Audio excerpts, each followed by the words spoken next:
Hello, I hope you're all doing well. My name is Casey Burns, and today I will be giving you a presentation surrounding the public definition of terrorism and comparing that to Chapter 12 of our book, which surrounds terrorism, identity, and group boundaries. So the name of the article that I read is called How the Public Defines Terrorism. It was released in 2018, and it is by Connor Huff and Joshua D. Kurtzer.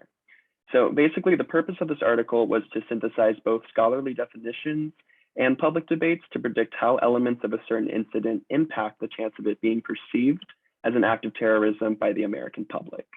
So basically, they were looking for which specific elements the American public keeps in mind when classifying a certain act of violence as an act of terrorism to the country at large.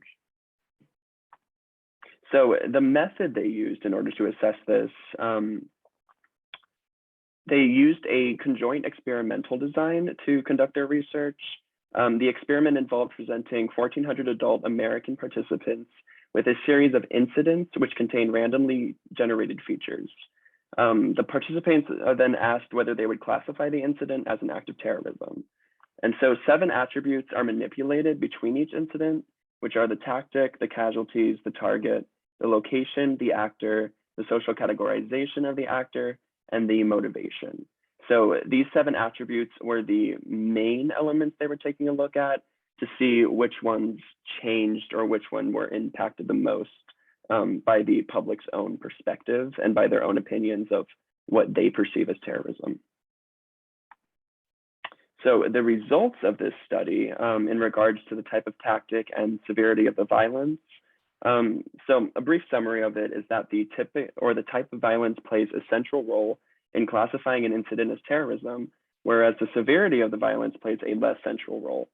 And so through their research, they found 2 main patterns, which is that the use of violence increases the chances of an incident being classified as terrorism, and the type of violence is influential as bombings are far more likely to be classified as terrorism than, say, shootings or hostage situations.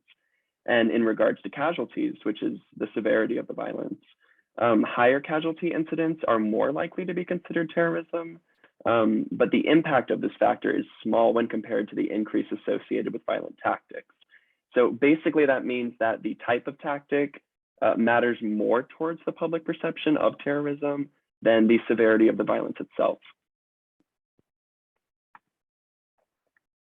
So the results in regards to the target and the location, the summary of it is that there is no significant relationship between the target or location of an incident and the possibility of it being classified as terrorism. And so in regards to the target, ordinary citizens seem not to make a distinction between targeting military facilities and other government, civilian, or religious centers. So basically the location itself, or the definition of the location itself, really doesn't have much meaning in whether or not the American public classifies it as terrorism or not. And in regards to location, there's no evidence that respondents employ differential definitions in situations where the attack may be justified by prior government repression. So really the motivation behind the incident itself in regards to the location in which it takes place in really doesn't have any effect over whether or not the American public perceives it as terrorism. So each of these came up as ineffective. So in regards to type descriptions and motivation of the actor, the main summary is that the characteristics of an actor are influential in the act's perception as terrorism, and that the subjective nature of these characteristics provides the media with an impact over how the actor is perceived by the public. So sense characteristics in these certain situations are more or less subjective. The media sort of has the ability to cater their news and cater their resources to fit sort of whatever narrative they want to spin over the specific act. And that itself can influence whether or not people perceive it as terrorism or not. And they also determined 2 main patterns, one of which being that acts carried out by collectives are more likely to be understood as terrorism when compared to acts carried out by individuals. And acts carried out by an individual with a history of mental illness are significantly less likely to be understood as terrorism. So with that first point, if the attack is carried out by a collective or by a certain group, that is more associated with terrorism to the American public based on these results. rather than just having an individual commit an act of violence. That's less likely to be perceived as an act of terrorism. And then with the history of mental illness, that's pretty self-explanatory.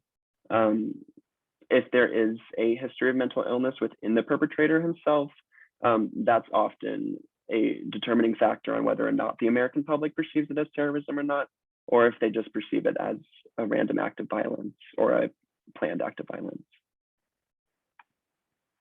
So continuing that, in regards to the motivation, incidents motivated by a personal dispute with the target are less likely to be classified as terrorism, whereas incidents with unclear motivation are more likely to be perceived as terrorism, which means that political explanations are more so assumed over personal explanations, which basically means, well, actually, I'll go into political explanations. So incidents motivated by hatred, policy change, and government overthrow increases the chance it is perceived as terrorism. So with that, back to the unclear motivation, when there isn't a motivation particularly stated, most people will usually assume that an act of terrorism is fueled by political means and refuting political elements. And that is also indicated by the incidents motivated by hatred, policy change, and government overthrow. So in connecting this to Chapter 12, Chapter 12 defines terrorism as the purposeful act or threat of the act of violence to create fear and or compliant behavior in the victim and or audience of the act or threat. And when compared to the article's findings, the chapter's definition of terrorism, as indicated by the article, is not quite accurate to how people define terrorism on their own personal basis. So in an individual sense, what qualifies as terrorism is subjective. It is primarily dependent on the type, descriptions, and motivation of the actor, as well as the type of tactic used. In this regard, an act or threat of violence is not always guaranteed to be understood as terrorism, as each member of the public maintains their own separate qualifications. So basically, just simply because an act is intended to be taken as a threat or is implying violence over a certain group of people doesn't necessarily mean that it's going to be perceived as terrorism by the wider American public, although in a more, I guess, scholarly and written sense, that would qualify as terrorism. But on a personal sense, it's more determined by the situation itself. And as mentioned, the type, descriptions, and motivations of the actor, as well as the tactic used, as indicated by the research findings. So another connecting to the chapter is that Chapter 12 points out that terrorism is often considered a weapon of the weak, although it is most commonly and most destructively utilized by the strong, the most powerful of which often being a state itself. And so in regards to the article, the common consideration of terrorism as a weapon of the weak does align with the results provided by the article. And this is primarily because the motivations of policy change and government overthrow, which most prominently define terrorism, are linked to groups that are outside of the state itself. This limits the government's likelihood of having their actions be perceived as terrorism. So basically, as was stated with the motivations in regards to policy change and government overthrow, those are two features that are, they define terrorism groups and they define the motivations behind it. And since that is sort of the more common motivation behind terrorism, most people disregard anything that comes through the strong being or the government itself as being an act of terrorism, even if they are perpetrating violence or hatred, or they're indicating a threat to their people. And the other connection to Chapter 12 is that Chapter 12 reports that nonviolent groups pursuing peaceful processes are more likely to disregard the line between in-group and out-group in order to garner as many supporters as possible. Violent groups, however, are more likely to distinguish themselves from out-group members by displaying high levels of group affiliation and distinct boundaries of their in-group. And when compared to the article, this notion does make sense. This is because nonviolent groups will likely try to distance themselves from connotations of terrorism, the most significant of which being a strictly separate collective. This will allow space for outsiders to join and or support the nonviolent group. So basically, it does coincide as the idea of being a collective and the idea of working as one body separate from other groups is more definitional and more associated with terrorism. And it is also proved that with violent groups themselves, they are more likely to keep themselves close and to distance themselves from their outgroups. And by having a non-violent group promote themselves as being open and promoting themselves as being willing to work with other groups outside of them, they are more so stating that they do not mean any threat to the people outside of group, but more so that they want to help and they want to work alongside the people outside of their group. So those are the main elements of the article I read, and that brings us to these two discussion questions. The first of which being that you should think of a recent act of violence that occurred in American society, and then ask, was this an act of violence depicted as terrorism by the media?